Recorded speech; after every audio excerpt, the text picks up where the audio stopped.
এইবার শেষ যুদ্ধে হকিন্স কি রক্ষা পাবে নাকি ডুবে যাবে আপসাইড ডাউনের অন্ধকারে? এই 3 বছরের অপেক্ষার কি সঠিক মূল্যায়ন হয়েছে? আসুন দেখে নেওয়া যাক। হ্যালো ফ্রেন্ডস, আমি চিরঞ্জীব অ্যান্ড ওয়েলকাম টু সিনে আড্ডা উইথ চিরঞ্জীবে। আজকে আমরা কথা বলবো নেটফ্লিক্সের অন্যতম জনপ্রিয় সিরিজ স্ট্রেঞ্জার থিংস সিজন 5 এর ভলিউম 1 নিয়ে। ভলিউম 1 কেন? কেননা এই সিজনটি এই সিরিজের লাস্ট সিজন এবং এই সিজনটি 3টে ভলিউমে রিলিজ হবে। ফার্স্ট ভলিউম 26 নভেম্বর রিলিজ হয়ে গেছে, সেকেন্ড অ্যান্ড থার্ড ভলিউম ডিসেম্বরের লাস্টে রিলিজ হবে, একটা 25 ডিসেম্বর আর একটা 31 ডিসেম্বর। স্ট্রেঞ্জার থিংস শুরু হয়েছিল 2016-এ এবং ধীরে ধীরে এই সিরিজটি অন্যতম জনপ্রিয় সিরিজে পরিণত হয়েছে। তাই এই সিরিজের ফাইনাল সিজন শুধুমাত্র ফাইনাল নয়, একটা পুরো ডিকেডের এন্ড। সিজন 4 এর শেষে আমরা দেখতে পাই ভেকনা, যে কিনা এই সিরিজের মেন ভিলেন, সেটি বিশাল রিফট খুলে দেয় হকিন্স শহরে এবং আপসাইড ডাউন, যেটি কিনা একটি অল্টারনেট ডাইমেনশন, সেটি ধীরে ধীরে দখল নিতে শুরু করে হকিন্স শহরের। এই সিজনে আমরা দেখতে পাই হকিন্স শহর পুরোপুরি বিপদের মুখে। ভেকনা ডেমোগর্গন মনস্টারদের কন্ট্রোল করে এই শহরের বাচ্চাদের কিডন্যাপ করতে থাকে। এই সিরিজের সারপ্রাইজ হচ্ছে উইলের অনুভূতি এই সিরিজে আরো স্ট্রং, আরো পাওয়ারফুল। উইল যে শুধু মনস্টারদের প্রেজেন্স অনুভব করতে পারছে তাই নয়, মনস্টাররা কি দেখছে, কি অনুভব করছে, উইল সেটাও ফিল করতে পারছে। এই সিজনে বেশ কয়েকটা সাবপ্লট এগোতে থাকে।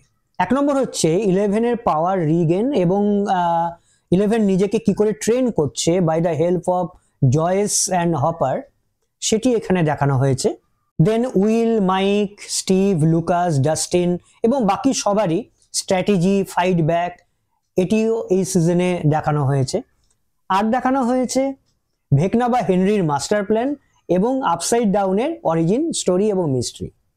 উইলের চরিত্রটিকে এখানে আরো অনেক বেশি গুরুত্ব দেওয়া হয়েছে এবং বলা যেতে পারে হকিন্সের ভাগ্য এখন অনেকটাই উইলের ওপর নির্ভরশীল। Vecna the perfect final season villain.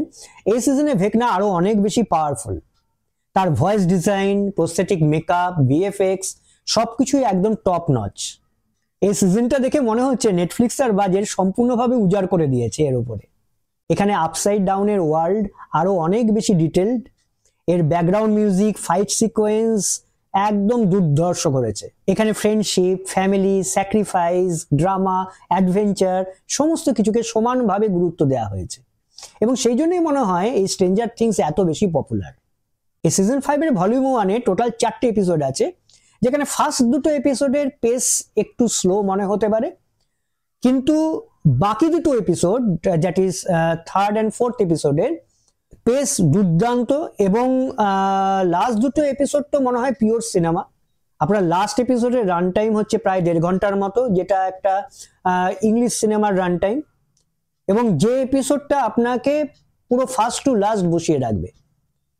দুর্দান্ত করেছে লাস্ট এপিসোডটা এবং লাস্ট এপিসোডের শেষে একটা টুইস্টও আছে এবং যার থেকে আমরা মানে আরো বেশি এক্সাইটেড কখন এর ভলিউম 2 এবং ভলিউম 3 আসবে।